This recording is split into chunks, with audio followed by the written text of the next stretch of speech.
we'll get more into now you as an entrepreneur. So the main thing that people, if they Googled you, would come up would be patient wing. Yeah, so Patient Wing,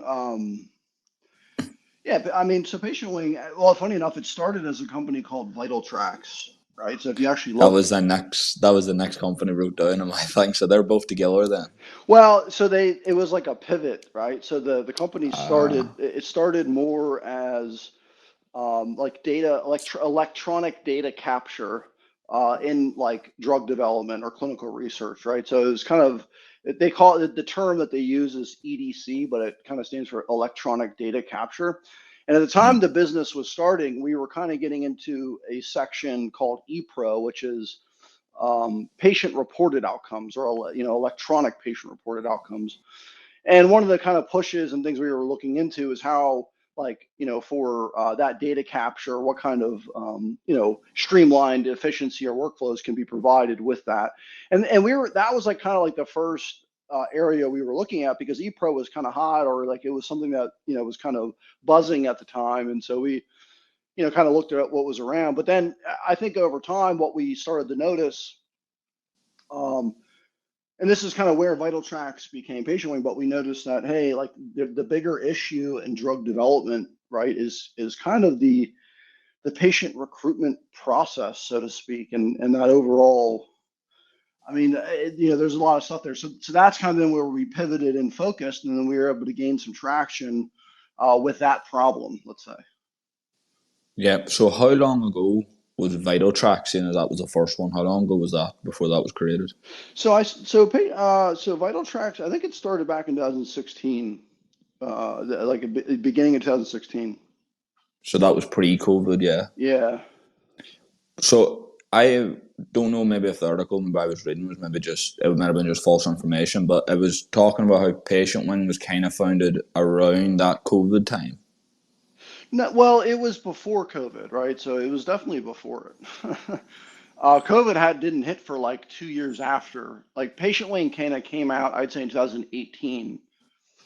Uh, so like again, the pivot was right around, I'd say end of 2017, beginning of 2018, and then when we started getting into patient recruitment, and we already had some traction at that point, and then COVID hit, and it actually like kind of hurt a little bit, but there like some pharmas were hurt, but some weren't, and so you're able to at least stay alive during it.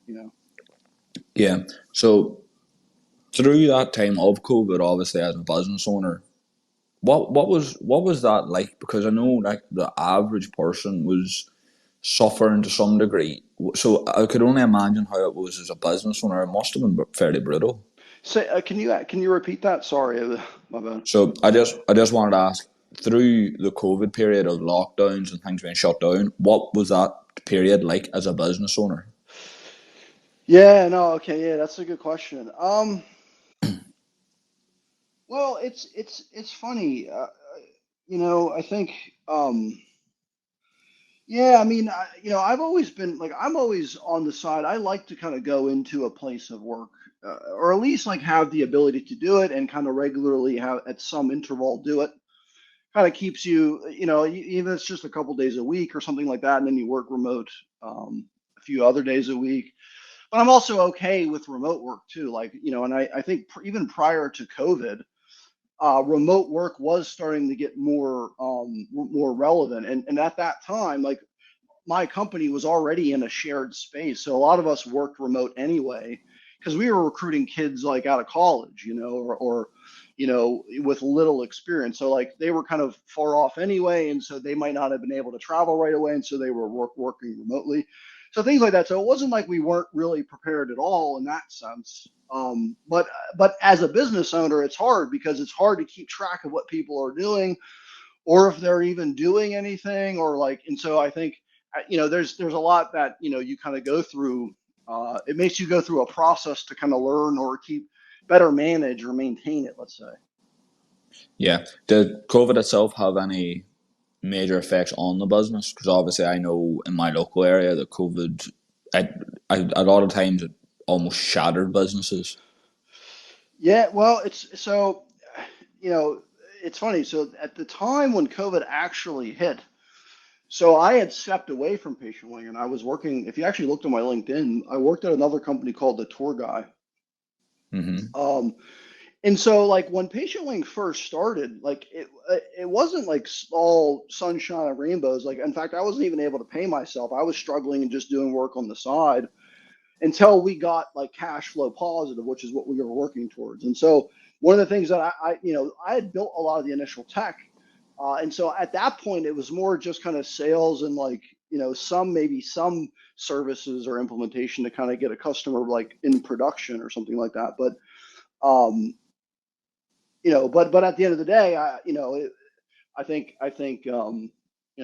that's kind of how you kind of manage it or make it better, if that makes sense. Yeah, you mentioned something that goes unnoticed quite a lot whenever people talk about the world of business was that you weren't really making enough cash flow to pay yourself.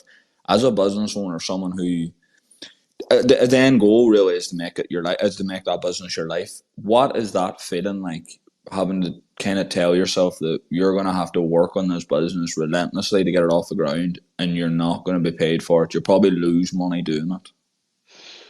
Yeah, yeah, dude. Yeah, I mean, well, I think the way I did it, is I tried to minimize that risk a little bit. I didn't just start a company just to start a company. I worked for people for a while and then just kind of observed what I could.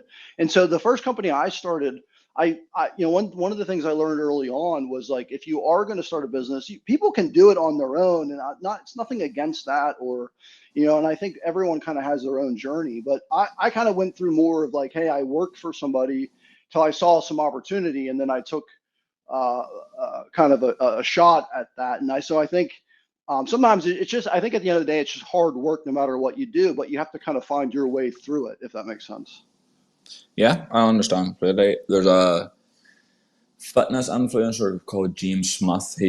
I say he's a fitness influencer. He's made his name making fun of the fitness industry, but he has this quote that he says in most of his videos that if you can work hard to achieve someone else's dream, imagine how hard you'd work to achieve your own. Is that something that comes to mind when you think of the starting days of Vital Tracks and Patient Wing? Yeah, dude, exactly, 100%.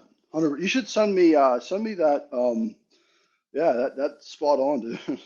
I will send you. He's on a podcast with a guy from the UK, Chris Williamson, and that's pretty much that. This title and the first line of the podcast is that quote, and they just kind of go off about it for about an hour, and it's amazing. So I will send you that definitely after this. Yeah, yeah. And again, dude, I think like the biggest mistake people in my opinion, make, and it's usually a very expensive mistake, or at least like a lot of times people will literally just start a business, like just to start a business. And let me give you an example. So, there's a lot of different ways you could start it. You could kind of niche down, let's say, like by a certain type of technology or type of product or area in like an industry, or it could be like a different type of vertical where maybe it's like you're into recycling and you just so there's a lot of different ways you can kind of do it. But if you just start a business just to start it without a problem, right, a lot of times people will like try to build and prototype and do things, and that's a much harder path. Not to say you can't do it that way, but I think if the technology already exists, it becomes less reason to do that more intensely, if that makes sense. Yeah, I do like the way you worded that. To be fair, I was always brought up knowing that there is two ways to basically start a business to have a business or for passion, but unfortunately now there's another one that a lot of people are creating a business purely for money. They think the same about a business as they do with content creation and going viral. That you're just gonna set up your business, you're gonna get all the right details, the right IDs, and all of a sudden you're a millionaire. Yeah. Yeah. It's a sad reality it's becoming, unfortunately. Yeah. No, but but they see people. But like the thing is, people do. It does happen, right?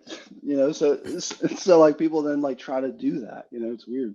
Yeah, it does happen. People are kind of being hypnotized a lot. There's been so many tweets of people that I follow that talk about like how people look on social media and they see maybe a 22-year-old with a flourishing business and millions of dollars and like sparkling cars and stuff, and they think, wow, he's done that in a year, but they don't realize that for that he's maybe started that business when he was 14, and for 7 years he's been petrified to take a picture of anything he's done, and he hasn't had anything nice to take a picture of.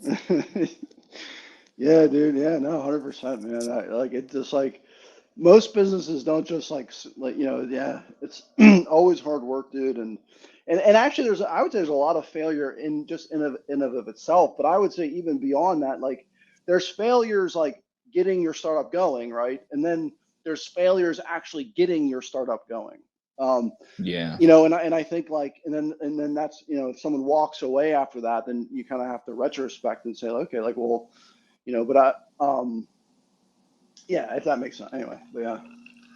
yeah. So with vital tracks and patient wing, they're obviously quite closely linked to the healthcare sector.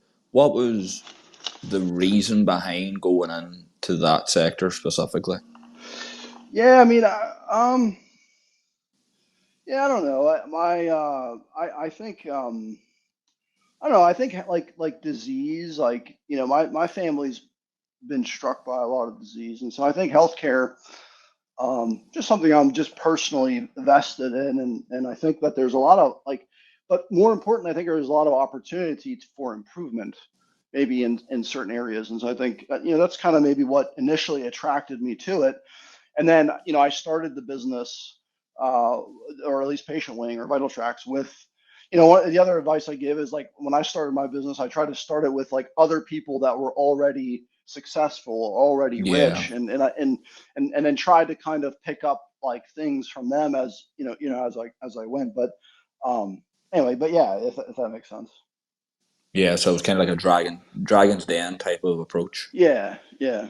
Yeah. So if someone maybe listening to this maybe would is wanting to follow that idea, so how do you approach someone who, as you say, is successful in their own right in business? How do you approach them with a brand new business to get involved with? You mean like for like from like a sales perspective?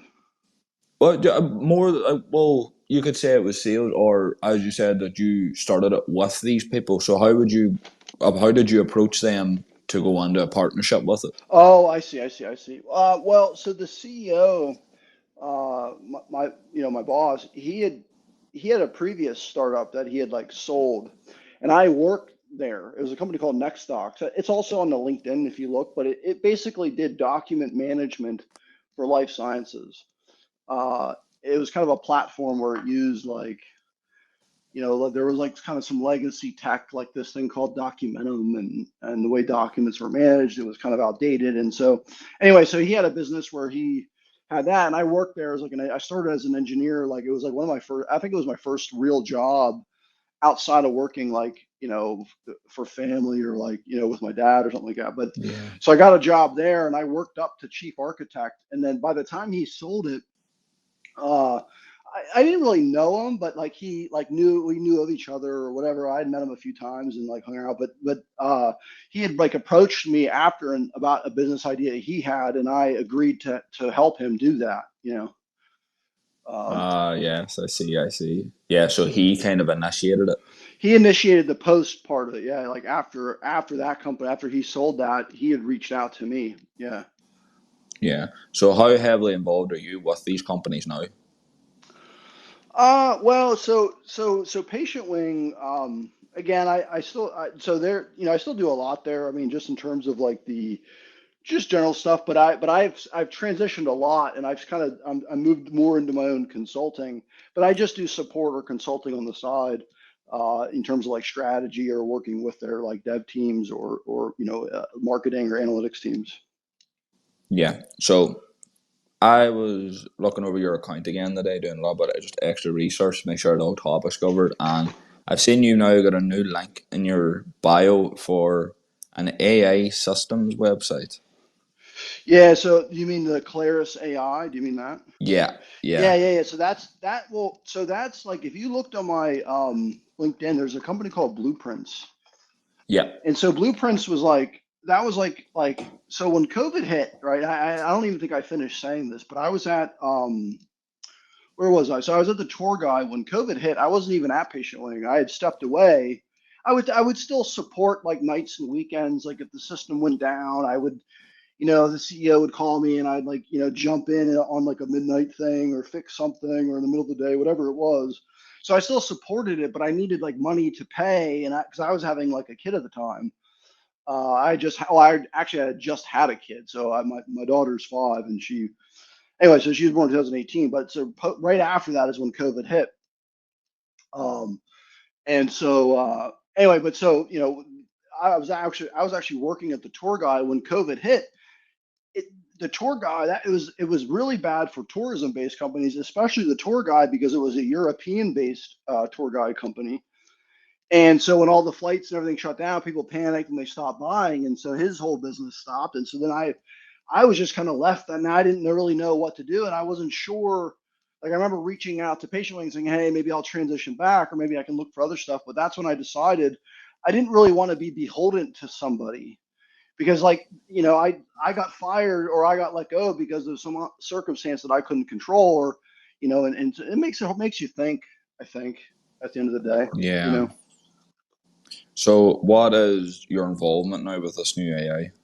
Well, so it's not really an AI. I would say it's, and I've been working on the messaging there. It's more of just a consulting company for people that, and I think I would say it more like this. It's like not everybody even needs AI these days. And I think part of it is really distinguishing when you need it, what type you need or how it would be put together. And so this consulting company is more just to say, hey, if you're looking to integrate AI, or if you're looking to start a business and or if someone's told you that if you don't implement AI, you're going to be left behind, stuff like that, right? So I think it's more of like, hey, some guidance or strategy type.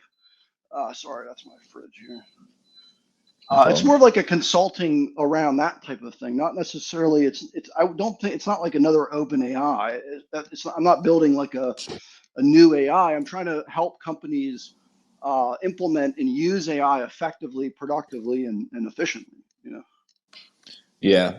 So yeah, I was a topic I wanted to get into because I have someone coming on in a few weeks that he has his own kind of AI system type thing that he built, and it's something kind of everyone's kind of warning you about it. Everybody's kind of saying that AI is coming for you, but there's no real information out there about what AI does. So, as you said, that you're now in this is now like a consultancy gig. So, if a business feels they could benefit from using AI, they would come to you. How would a business benefit from using AI? Yeah. I mean, I think one thing that they could benefit from would be like is so I could, we'll do. And I've been working with my business partners, but like an example could be like a free consultation. Let's say like, do you even need AI, or like it's like, or like maybe you need it in like 12 months, or maybe So I think like sometimes it's really just that to help save you money. Let's say you're starting your business and you need to save money, or maybe AI can make it go much quicker, and it's implemented. So I think looking at those things of like what you're trying to do first, and then honestly looking at that and saying, could we help in some meaningful way? And if not, I'd rather recommend, or part ways, or if we can help, let's do that and make sure the results are kind of what you're looking for.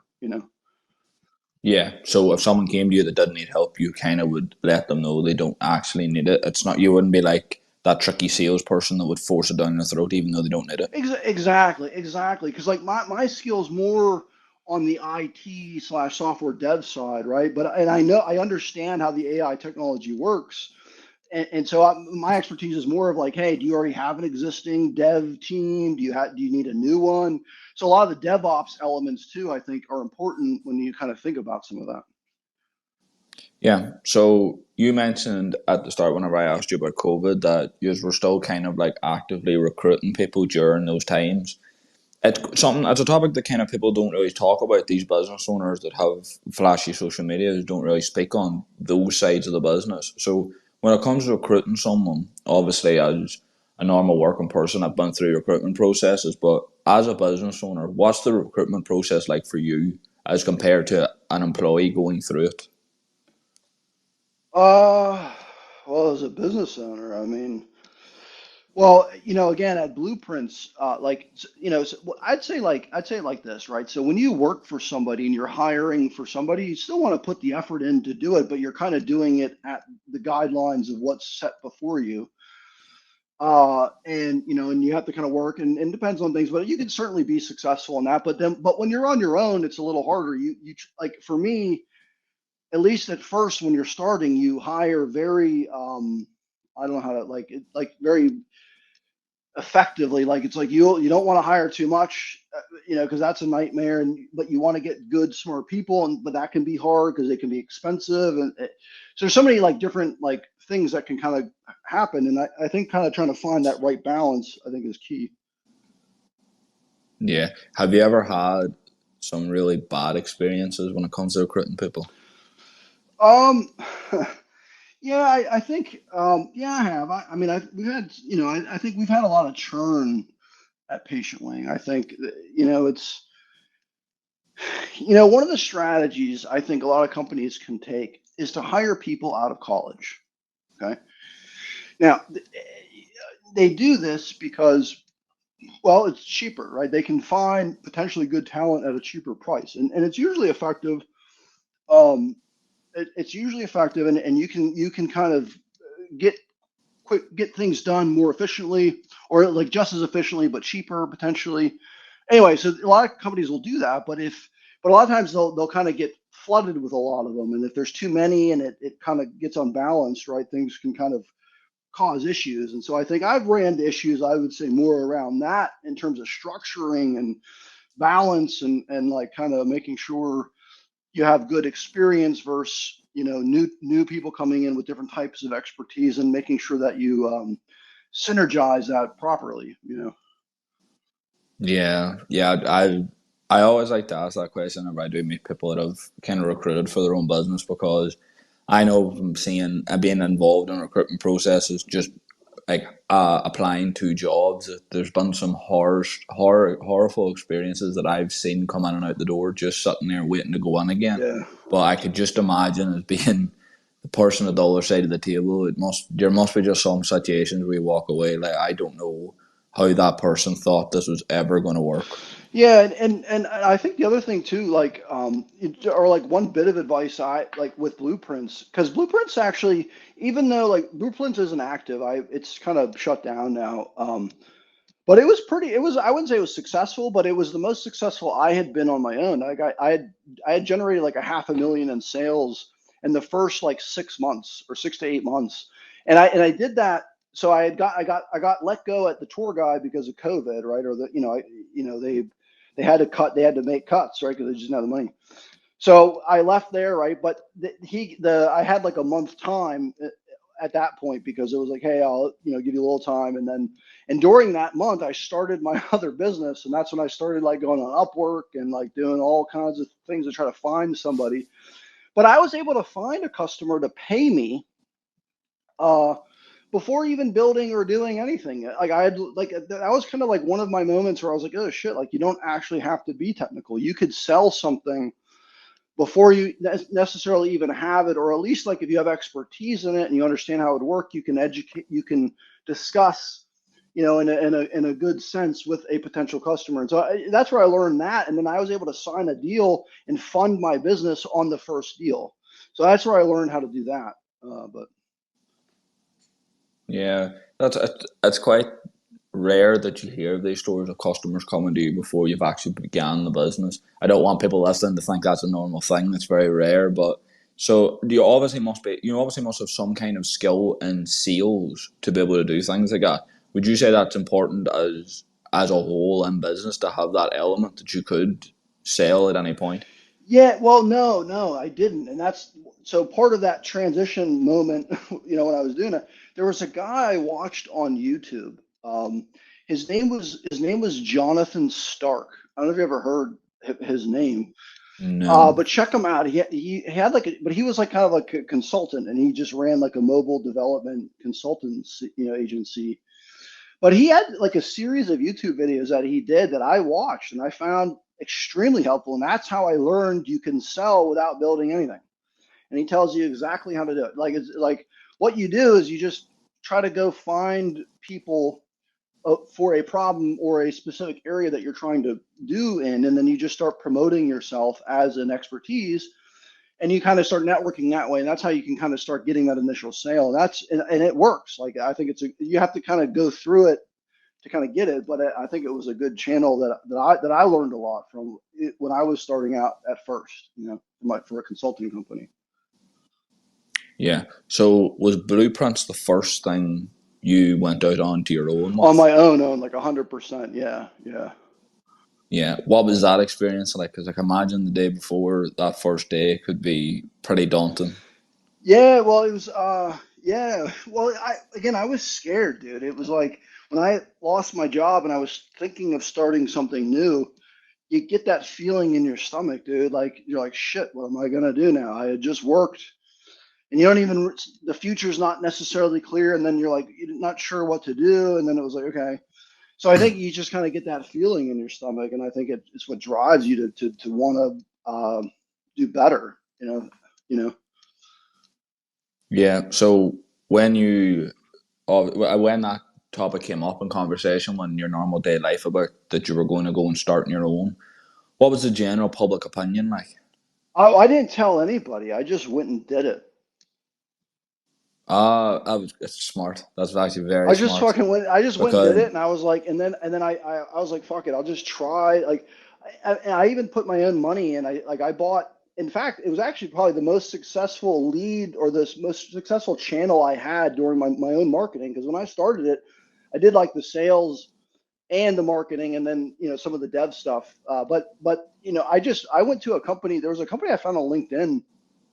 Uh, where they'll just give you leads and they'll set them up with like calls on your calendar automatically, and you can kind of pick and choose what you want to do or whatever, and close leads that way. And I found that pretty helpful because then it would bring me leads in areas where I knew how to talk to the people.